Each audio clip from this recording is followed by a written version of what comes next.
Hey guys, আসসালামু আলাইকুম। Welcome back to my new video. আজকের পর্বে আমি আপনার সাথে খুবই মজাদার এবং ঝটপট একটা নাস্তার রেসিপি শেয়ার করব। এই নাস্তাটা তৈরি করা কিন্তু একদমই ইজি।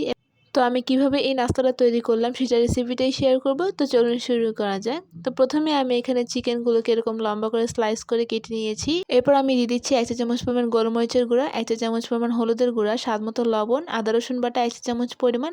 এরপর দিয়ে দিচ্ছি 1 চা চামচ পরিমাণ সয়া সস। এবার সবকিছু খুব ভালোভাবে মিশিয়ে একটা সাইডে রেখে দিচ্ছি। এবার আমি এখানে পরোটা তৈরির জন্য দিয়ে দিচ্ছি 2 কাপ পরিমাণ ময়দা। এরপর এখানে দিয়ে দেবো স্বাদ মতো লবণ। এবার সবকিছু খুব ভালোভাবে একটু মিশিয়ে নিতে হবে। এরপর আমি এখানে 1 টেবিল চামচ পরিমাণ সয়াবিন তেল দিয়ে দিলাম। এবার এই তেলটার সাথে ময়দাটা খুব ভালোভাবে কিন্তু মিশিয়ে নিতে হবে। তো আমি হাতের সাহায্যে সবকিছু খুব ভালোভাবে মিশিয়ে নিয়েছি। এবার আমি এখানে অল্প অল্প করে পানি অ্যাড করে একটা ডো তৈরি করে নেব। তো পানিটা একবারে দেওয়া যাবে না, অল্প অল্প করে দিয়ে আমি মিশিয়ে একটা ডো তৈরি করে নিচ্ছি।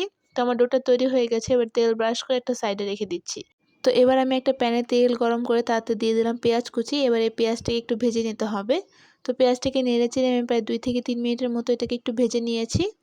তো ভাজা হয়ে গেলে যে চিকেনটা আগে থেকে ম্যারিনেট করে রেখেছিলাম সেটা এখানে আমি সম্পূর্ণটাই দিয়ে দিচ্ছি। এবার এই চিকেনটাকে পেঁয়াজের সাথে মিশিয়ে খুব ভালোভাবে একটু ভেজে নিতে হবে। আর চুলার আঁচটা কিন্তু মিডিয়ামেই রাখতে হবে, তা না হলে চিকেনগুলো সিদ্ধ হবে না। তো আমি এই চিকেনগুলোকে প্রায় 7 থেকে 8 মিনিটের মতো ভেজে নিয়েছি। তো আমার চিকেনগুলো কিন্তু এখন হয়ে গেছে। এবার আমি এই চিকেনগুলোকে উঠিয়ে একটা সাইডে রেখে দিব। তো এবার যে ডোটা তৈরি করেছিলাম সেখান থেকে আমি কিছুটা অংশ নিয়ে নিয়েছি। এবার এটাকে একদম রুটির মতো করে আমি বেলে নিচ্ছি। তো আমি একটু পাতলা করে এটাকে বেলে নিয়েছি। এবার একটা ছুরির সাহায্যে এভাবে করে আমি কেটে নিচ্ছি। তো আমি সম্পূর্ণটা রুটিকেই কিন্তু এভাবে করে কেটে নিব। তো কাটা হয়ে গেলে এবার আমি এটাকে এক সাইড থেকে এভাবে করে রোল করে নিচ্ছি। এটা আপনারা দেখেই বুঝতে পারবেন। তো এরপর আমি এটাকে সম্পূর্ণকে রোল করে নিচ্ছি। তো রোল করা হয়ে গেলে এভাবে হাত দিয়ে একটু চেপে নেব এবং এটাকে একটু তেল ব্রাশ করে নিচ্ছি, এতে করে বেলতে সুবিধা হবে।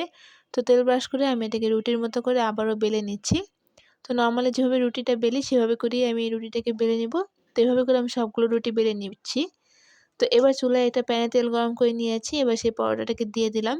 দিয়ে এটাকে ভেজে নিতে হবে। তো একটা সাইড ভাজা হয়ে গেলে আমি এটাকে উল্টিয়ে দিচ্ছি এবং অপর সাইডটাও ভেজে নিচ্ছি। পরোটার 2টা সাইডে আমি খুব ভালো করে একটু ভেজে নিচ্ছি। একটু সময় নিয়ে পরোটাগুলোকে ভাজতে হবে। তো পরোটাটা ভাজা হয়ে গেলে এবার আমি এটার এক সাইডে একটু ডিম দিয়ে দিচ্ছি। ডিমটা আমি আগে থেকে ফেটিয়ে রেখেছিলাম। তো ডিমটা চারপাশে এভাবে একটু ছড়িয়ে দিতে হবে সম্পূর্ণ পরোটাটার উপর। এরপর আমি মাঝখান থেকে এভাবে করে একটা লাইন করে নিচ্ছি, এতে করে ফোল্ড করতে সুবিধা হবে।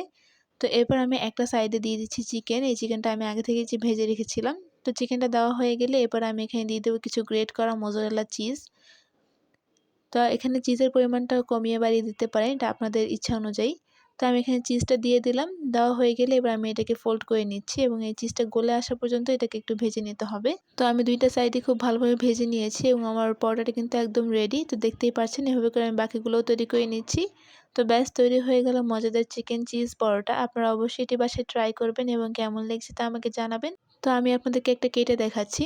দেখে হয়তো বুঝতে পারছেন এটা কতটা ক্রিস্পি হয়েছে এবং খেতেও অনেক বেশি মজা হয়েছে। তো আমার এই আজকের রেসিপিটি এ পর্যন্তই। ভালো লাগলে অবশ্যই লাইক কমেন্ট শেয়ার করবেন এবং আমার পেজটিকে ফলো করবেন। আল্লাহ হাফেজ।